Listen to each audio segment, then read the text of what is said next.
Hi, my name is Ganesh. I'm from learnenglishlab.com, and in this lesson, I'm going to show you the difference between the first, second, and third conditionals. Now, if you've learned grammar, you've probably heard some of these terms, but you might be a little confused about what they mean, and that's why we have this lesson today. Now, before we start, what's a conditional? Well, a conditional is a sentence with a condition and a result. And usually these types of sentences begin with the word if. For example, if I see you tomorrow, I'll give you my business card. In that sentence, the condition is if I see you tomorrow, and the result is I'll give you my business card. Now, when we talk about the three types of conditionals, we mean three types of sentences with the word if. Now, in English, there are many more types of conditionals. But the reason we're focusing on these three is because these are the base. So if you learn these three and you know them well, you'll be able to learn all the other types very easily. Now, the good news about learning the first, second, and third conditionals is that each of them is used for a very specific purpose. Now, the first conditional is used for real situations in the future. What do we mean by real situations? Because the future is not real, only the present is real, right? But when we say real, what we mean is that there is a possibility for that situation to happen in the future. That is, it's possible. So for example, if I win the lottery, I'll buy a Porsche. A Porsche is a sports car, if you didn't know, and it's really cool. So what I'm saying is that it's possible for me to win the lottery. And if I win it, I will buy a Porsche. So maybe I have a lottery ticket in my pocket and the results are coming out tomorrow. So tomorrow, if the number on my ticket matches the winning number and I win the lottery, I'll go and buy my favorite sports car. Or in this example, if Joe works hard, he'll earn a promotion. Now, when I say that, you can guess that Joe doesn't work hard now, but I think it's possible that he will work hard in the future. So if he works hard, he'll earn a promotion. Now, the second conditional, on the other hand, is used for unreal situations in the present or in the future. What do we mean by unreal? By unreal, we mean that we don't think the situation is possible, or we don't think it's going to happen. So imagine that you come to me and you ask me, hey, do you like sports cars? And I say, oh yeah, my dream is to buy a Porsche. If I won the lottery someday, I would buy a Porsche. Now, notice the difference between this sentence and this sentence over here. Now, in this sentence, I'm using the past tense. That doesn't mean I'm talking about the past. I'm still talking about the future. But when I use the past tense, it gives you the message that I don't think it's possible for me to win the lottery. I don't have a lottery ticket. I'm just dreaming about the future. If I won the lottery someday, I would buy a Porsche. Similarly, in our second example, if Joe worked hard, he'd earn a promotion. Now, you can guess from the way I say it that I don't think Joe's going to work hard. Joe is not working hard now, and I don't think he's going to work hard in the future. Well, if he worked hard, he'd earn a promotion, but come on, he's not going to work hard, so no promotion for Joe. Both of these sentences talk about situations in the future, but we can also use the second conditional to talk about imaginary or unreal situations in the present. So I could say, if I had wings, I would fly all over the world. I'm not talking about the future. I'm talking about right now. But also notice that this is not possible. It's not possible for me to get wings or grow wings. But I'm imagining an unreal situation. If I had wings, I would fly all over the world. Remember that this contraction here, I've written it in the short form. It's would. It's not had. It's I would or he would or she would, etc. So what about the third conditional? Well, the third conditional is used to talk about unreal situations just like the second conditional, but the third conditional is used to talk about past situations. So why are these situations unreal? Well, it's because the past is gone. We cannot change it.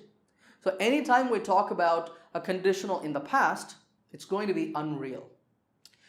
Like in this example, if I had won the lottery, I would have bought a Porsche.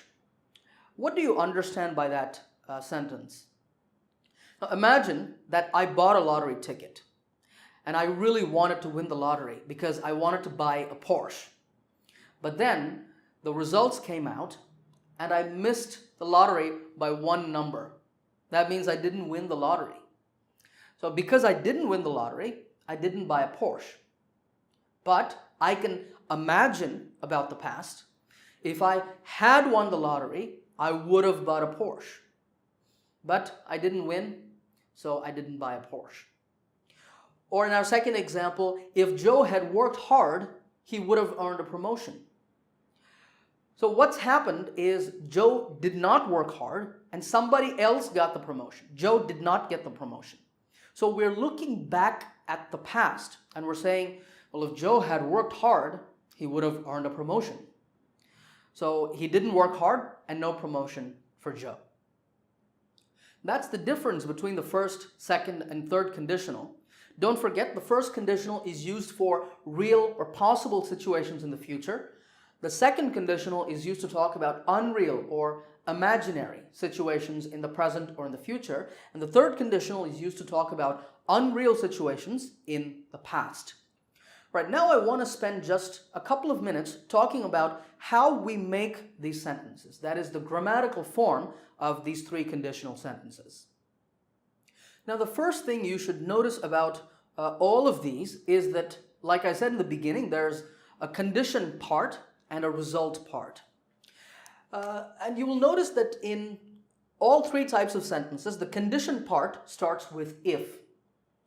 But the difference is what tense we make the sentence after the if. So in the first conditional, we write if, and then look at this sentence over here, I win the lottery. This sentence is in the present simple tense because there's a subject I and then there's the present simple verb win. The same way Joe, who's the subject is who or what is doing the action, and then you have works, which is again in the present simple. This is what shows us that the situation is possible. And then in the result, we have a sentence with a subject and then with will. So I will buy a Porsche. And when we speak, we say I'll buy a Porsche, or he'll earn a promotion. Just remember that in all of these sentences, the subject in the condition and the subject in the result do not have to be the same. So I can say, if I win the lottery, my wife will be very happy. The subject in the condition is I, but the subject in the result is my wife. They can be different. But what's important in the first conditional is that you have present simple here and a subject with will in the result. Now in the second conditional, what tense is this sentence in? Well, this is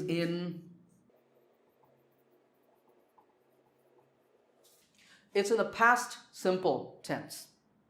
So if I won the lottery or Joe worked hard, just remember they're not talking about the past. They just show us that we're talking about an imaginary situation. And in the result, once again, we're changing the sentence to the past tense. So instead of will, we're going to use would. Would is the past tense of will. So you have a subject plus would. So if plus past simple is the condition and subject plus would is the result. In the third conditional, do you know the name of this tense over here? We call it the past perfect tense. So you have if, and then you have a sentence in the past perfect. We know it's the past perfect because if you look in both of these sentences, after the subject, there's a had. That is fixed. You will always have had in the third conditional. And in the result, notice that there's another common element in both of those sentences. Can you identify what's common? It's would have. So you have subject plus would have.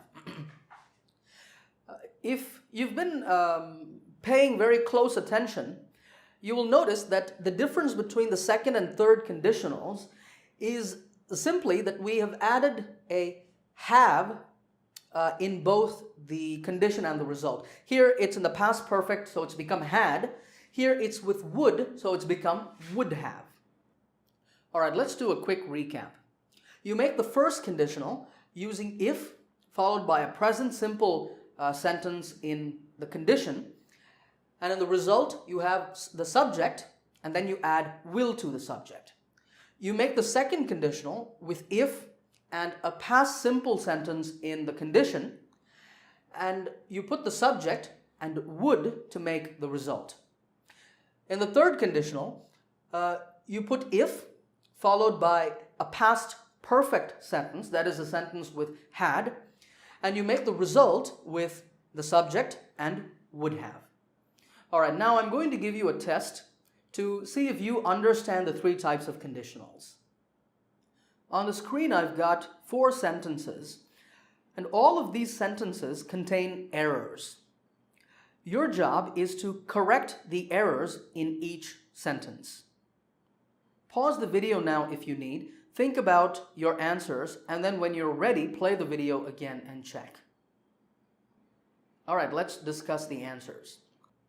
In the first sentence, if it will rain, we'll have the party inside. Now, this is a very common mistake that a lot of people make. They put will in the condition. Remember that for the first conditional, you make it by putting if and then a present simple sentence. So the correct answer is if it rains, we'll have the party inside. Number 2, if Millie would have potatoes, she will make fries. Now in this sentence, there are 2 mistakes. Just by looking at the sentence, you can probably guess that Millie does not have potatoes. That means this is an imaginary situation. So we need the second conditional. Remember that we form the second conditional using a past simple sentence in the condition. So we have to change this to if Millie had potatoes, that's the condition, and in the result we need would. So she would make fries. So the sentence is if Millie had potatoes, she would make fries. Number 3, I will not buy that house if I am in your position. This sentence is an attempt to give advice. Now, what conditional is this sentence in? Well, it should be in the second conditional. Why? Because I am not in your position. I am imagining about being in your position. In fact, I cannot be in your position. Only you can be in your position. Now, one other thing to notice in this sentence is that the condition and the result are interchanged. So the result is first and the condition is second. Now, that is perfectly okay. There's nothing wrong with doing that. All right, let's now change the sentence into the correct form. Let's look at the condition first. We're going to make the condition using the past tense. So if I was or were in your position, to give advice we can use were, and that's more common. And the result is I would not buy that house, or I wouldn't buy that house. So the full sentence is I wouldn't buy that house if I were you. In our final example, example number 4, Jessica wouldn't met her fiancé if she didn't go to New Zealand. Now from reading this sentence, you can guess that Jessica already went to New Zealand. She met a man there, they fell in love, and now they're engaged to be married. A fiancé means she's going to marry him. She is his fiancée. So this sentence talks about the past. That means we need the third conditional. We make the third conditional using the past perfect tense in the condition. So the condition is if she hadn't gone to New Zealand. In the result, we need would or wouldn't have. So the result is Jessica wouldn't have met her fiancé. The complete sentence is Jessica wouldn't have met her fiancé if she hadn't gone to New Zealand. Okay, how many of those did you get right? I hope you got all of them right. If you didn't, that's okay, because these can be a little tricky in the beginning, but as you practice these sentences, they'll become second nature and you'll be using conditionals like a pro. All right, I hope you enjoyed this lesson. Remember to subscribe to this channel. I have lots of new lessons coming, and I'll see you in another lesson soon.